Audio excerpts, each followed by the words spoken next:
ஆலயம் 90 இது கோவையின் அடையாளம்.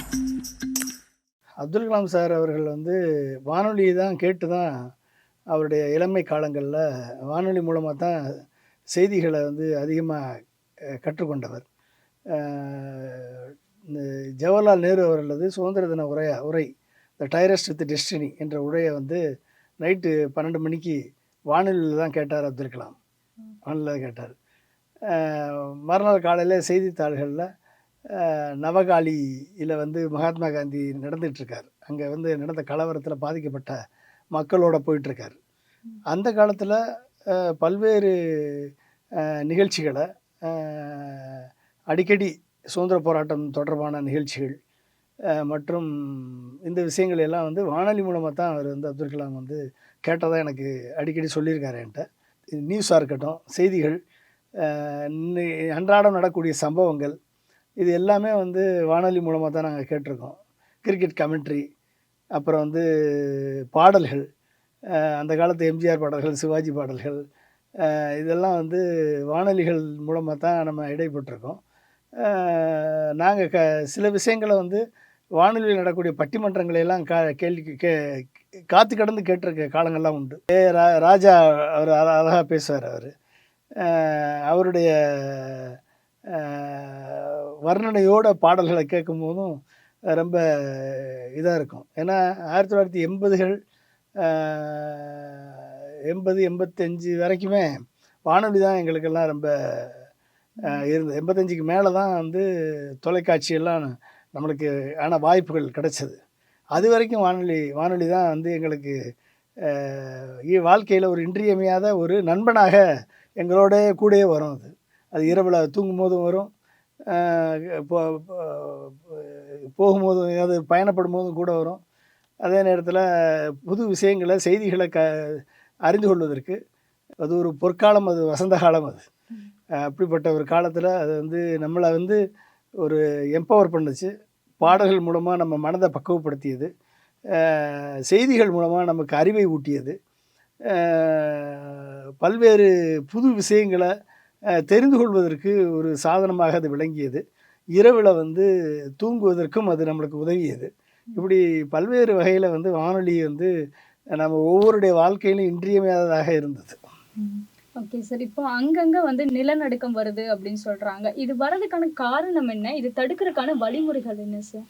நிலநடுக்கம் உங்களுக்கு அந்த பிளேட்ஸில் சில கடலுக்கு அடியில் இருக்கக்கூடிய அந்த பிளேட்ஸ் மூமெண்ட்டு, அந்த பிளேட் மூமெண்ட்டு ஏற்படும் பொழுது அதனால் ஏற்படக்கூடிய தாக்கத்தின் விளைவாக இந்த நிலநடுக்கங்கள் ஏற்படுகிறது.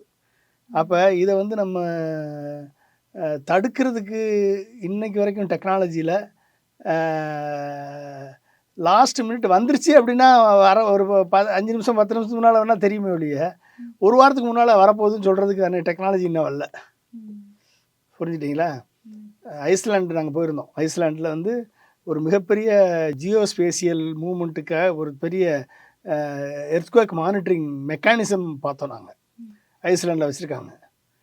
அங்கேயுமே மேபி 1 hour 2 ஹவர்ஸ்க்கு முன்னால் அனௌன்ஸ் பண்ணுவாங்க. பட் ஆனால் 1 வீக் முன்னால் நம்ம நிலநடுக்கம் வரப்போகுதுன்னு சொன்னால் தானே நம்ம தப்பிக்க முடியும். ஒரு 4 நாளைக்கு முன்னால், அட்லீஸ்ட் 1 டேக்கு முன்னால். அப்போ அந்த டெக்னாலஜி இன்னும் டெவலப் வந்த பிறகு வந்துருச்சுன்னு சொல்லலாம் வெளியே. வருவதற்கு முன்பாக அனௌன்ஸ் பண்ணுறதுக்கான டெக்னாலஜி, நம்ம அதை மானிட்டர் பண்ணக்கூடிய, அப்சர்வேஷன் பண்ணி மானிட்டர் பண்ணி இது நடக்கும் அப்படின்றதுக்கு ஓரளவுக்கு ஃபோர்காஸ்ட் பண்ணலாமே வெளியே எக்ஸாக்டாக ஃபோர்காஸ்ட் பண்ண முடியாது. இத்தனை மேக்னிடியூட் வருது, அதனால் ஏற்படக்கூடிய தாக்கம் என்ன, அதனால் ஏற்படக்கூடிய விளைவுகள் என்னன்றதை நம்ம இது பண்ண முடியாது. அதனால் மேக்சிமம் நம்ம இப்போ தாய்லாந்துலேயும் மியான்மர்லேயும் நிலநடுக்கம் மிகப்பெரிய ஒரு தாக்கத்தை, நம்மளுக்கெல்லாம் ஒரு மிகப்பெரிய பயத்தை உருவாக்கியது. பல அடுக்குமாடி கட்டிடங்கள்லாம் ஆடியது, பல அடுக்குமாடி கட்டிடங்கள் சரிந்து விழுந்தது. ஆனால் பல அடுக்குமாடி கட்டிடங்கள் விழுகாமல் இருந்துச்சு. நீங்கள் அதை பார்த்தீங்களா? அப்போ என்ன அர்த்தம்? அது ஸ்ட்ரக்சரல் இன்ஜினியரிங் படி எர்த்குவேக் வந்தாலும் அந்த எர்த்குவேக்கில் வித்ஸ்டாண்ட் பண்ணக்கூடிய அளவுக்கு ஸ்ட்ரக்சரல் இன்ஜினியரிங் டிசைன் பண்ணியிருக்கான். டிசைன் பண்ணதெல்லாம் ஆடிட்டு அப்படி நின்று சொல்லிய விழுகலை. ஆனால் அந்த ஸ்ட்ரக்சரல் இன்ஜினியரிங் ப்ராக்டிஸை ஃபாலோ பண்ணாமல் சும்மா கட்டின பில்டிங்கெல்லாம் விழுந்துருச்சு. இதுதான் நம்ம பார்க்க வேண்டியது. அப்போ டெக்னாலஜி வளர வளர வரக்கூடிய ஆபத்தை உணர்வதற்கு ஃபோர்காஸ்ட் நம்ம சொல்லணும். அப்போ வந்து ப்ரீ அனௌன்ஸ்மெண்ட் நம்மளுக்கு தெரியணும். அப்படி இல்லை அப்படின்னா வந்தாலும் தாங்கி நிற்பதற்கு வல்னரபிலிட்டி இருந்தாலும் சர்வைவல் ஆகுவதற்கான ஒரு வழிமுறையோடு நம்ம வந்து பில்டிங் கட்டணும் அப்படின்றது தான் விழிப்புணர்ச்சி தேவைப்படுது.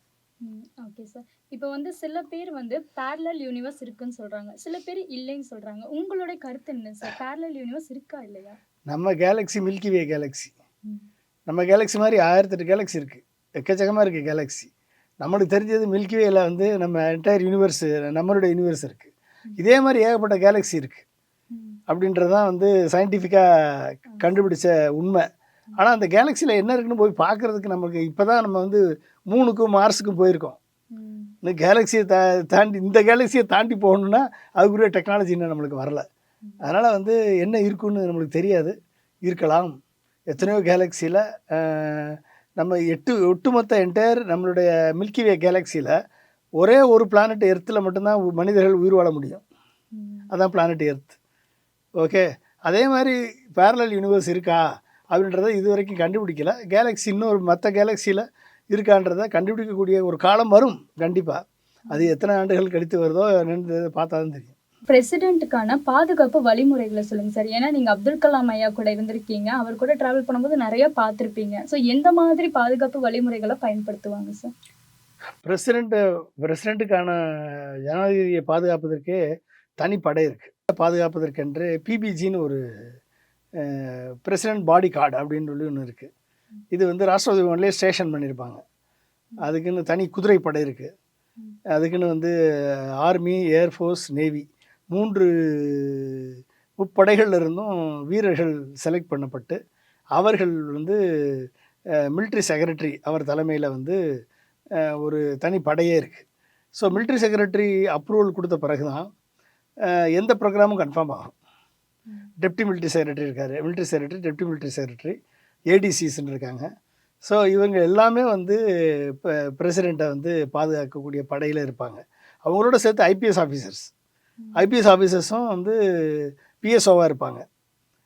ஸோ மிலிட்ரியில் இருப்பாங்க, அப்புறம் ஐபிஎஸ் ஆஃபீஸர் இருப்பாங்க. அதுக்கப்புறம் இத்தனை பேர் சேர்ந்து தான் பிரசிடெண்ட்டை வந்து பாதுகாப்பாங்க. இப்போ ஒரு ப்ரோக்ராம் ஃபைனலைஸ் பண்ணுறாங்க அப்படின்னா அந்த மிலிட்ரி செக்ரட்டரி ஃபைனலாக அப்ரூவல் கொடுத்தா மட்டும்தான் பிரசிடெண்ட் அங்கே போவார். அதுக்கு அப்போ என்னது, military secretary will coordinate with the local police. அந்த லோக்கல் போலீஸுக்கு ஸ்டேட் கவர்மெண்ட்டு, அப்புறம் இவங்க வந்து சீஃப் செக்ரட்டரியிலேருந்து லோக்கல் போலீஸினுடைய பாதுகாப்பெல்லாம் பார்த்து என்ஷூர் பண்ணி அங்கே வந்து எங்கே போகிறாரோ அந்த இடத்துக்கு எல்லாத்தையுமே ஸ்க்ரூட்டனைஸ் பண்ணி அதை வந்து சானிடைஸ் பண்ணி அதுக்கப்புறம் தான் வந்து இவங்க அந்த அந்த டீட்டெயிலாக அவங்களுக்கு அனுப்பின பிறகு அதை வெரிஃபை பண்ண பிறகு தான் இவங்க வந்து அப்ரூவல் கொடுப்பாங்க. அதனால் வந்து it is president body guard அப்படின்னு ஒரு தனி அமைப்பே அங்கே இருக்குது. இது ஆலயம் 90 கோவையின் அடையாளம். ஆலயம் 90 இது கோவையின் அடையாளம்.